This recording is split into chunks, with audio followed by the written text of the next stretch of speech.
Let me tell you a story. There's a guy named Marcus, grew up broke, single mom, 2 jobs, never enough of anything.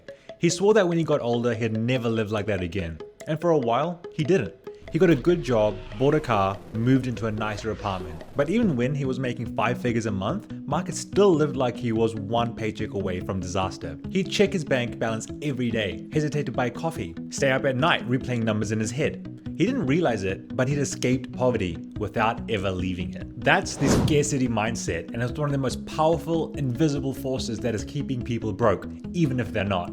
Let me tell you about it. Because scarcity isn't about your wallet, it's about your worldview. Welcome to today's episode where we get you 1% smarter enough to take a break from all that brain rot. Let's go. In this episode, we're going to tell you about why thinking poor keeps you poor and how to break this mindset that is entrapping millions of people every year. Scarcity is a mental prison built out of fear. Fear of losing, fear of not having, fear of running out. And the cruel part is, the more you fear it, the tighter it grips. You've probably felt this before. You open your banking app and you see that number and your chest tightens like it's not your finances on the line, but your safety. That's because biologically, it is. The same brain region that lights up when you're in physical danger, like facing a snake, also lights up when you feel financial scarcity. Believe it or not, your brain literally cannot tell the difference between being chased by a lion or being late on your rent payment. These psychologists at Princeton called it tunneling. When you feel scarcity of money, time, or anything, your brain narrows its focus to one thing: survival. And that tunnel vision kills long-term thinking. In one of the most famous studies, they found that people under financial stress lost the cognitive equivalent of 13 IQ points. That's the same drop you'll get after an all-nighter. So when people say broke people make bad decisions, no, they're making decisions in a broken state of mind. Their brain is in survival mode. Now here's where it gets dangerous. Scarcity doesn't just respond to lack, it creates more of it. Think of your mind as a camera lens. When you zoom in too much, you lose sense of the bigger picture. That's what scarcity does. It forces you to fixate on immediate problems. How do I pay this bill? What am I gonna cook for dinner tonight?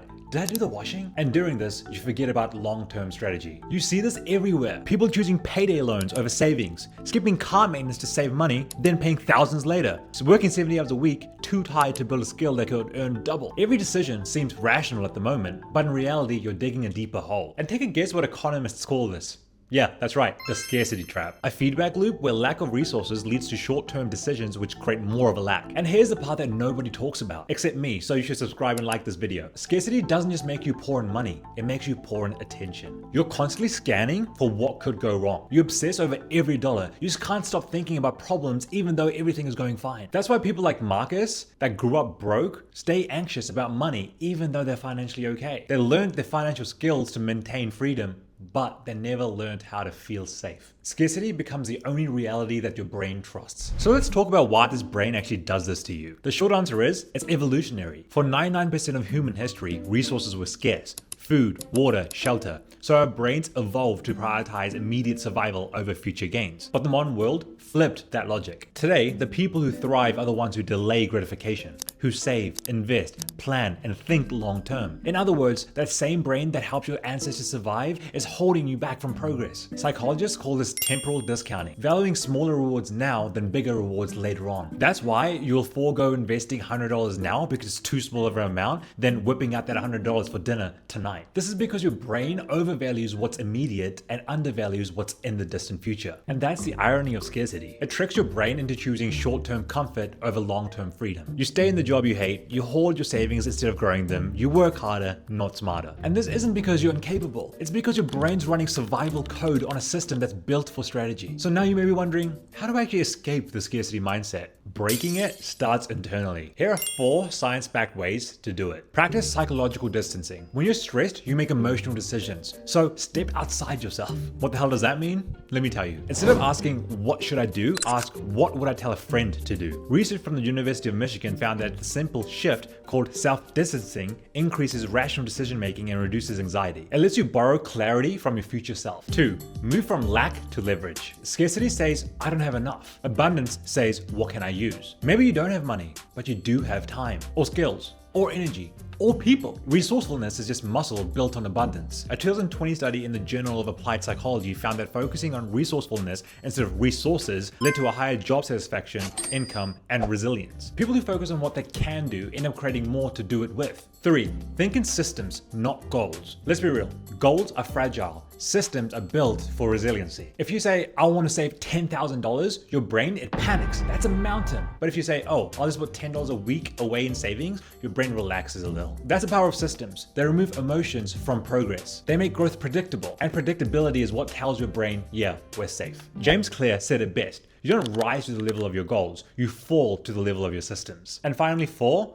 redefine enough. This one here is a big one. Scarcity thrives on comparison. If you don't define what enough means, you'll never reach that enough status. There's a study from these two blokes, they're psychologists, and they found that emotional well-being plateaus at around $75,000 a year in income.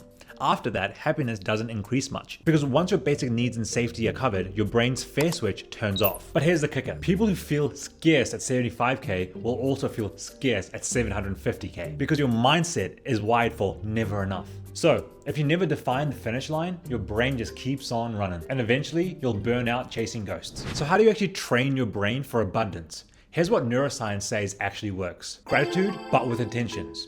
Write down things on a piece of paper that you actually had a hand in creating. Not, oh, I'm thankful for my friends, but, oh, I'm thankful that I reached out to Tony this week. Shout out Tony. This teaches your brain that you have agency. Control kills scarcity. Future rehearsal. Every morning, visualize yourself solving a problem that your future self is worried about today. This activates your brain's prefrontal cortex. You know, the thing I've talked about many times, the area responsible for long-term planning. This way, you're training your brain to believe that the future isn't something to fear, it's something to build. Cut off scarcity triggers. If you surround yourself with people who are constantly panicking about the economy, the world, life, that fear becomes contagious. Neuroscience calls this emotional contagion. It's pretty much your brain mirroring the stress around you. So, curate your inputs. Follow people who think in abundance, who have a positive mindset, a positive outlook on the world. Watch content that educates, not entertains, like this channel, although we do both. And read stories of people who built, not broke. Your brain is a sum of what it sees daily, so feed it wisely. You want to know what the best part of all of this actually is?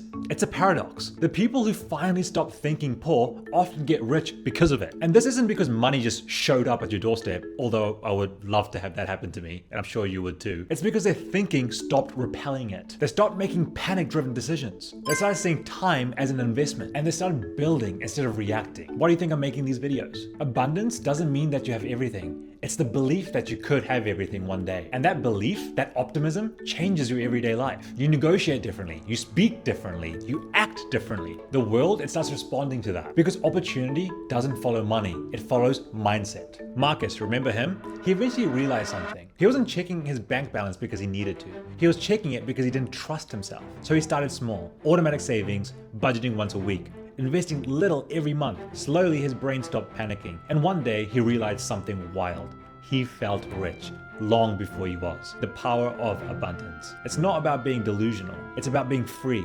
Free to plan, free to risk, and free to think long term. Because you can't build a rich life with a poor mindset. And the second you stop thinking in scarcity, you've already started thinking in wealth. Start this today by subscribing and liking this video, because we'll keep posting content like this to make you 1% smarter every day. Until next time, peace.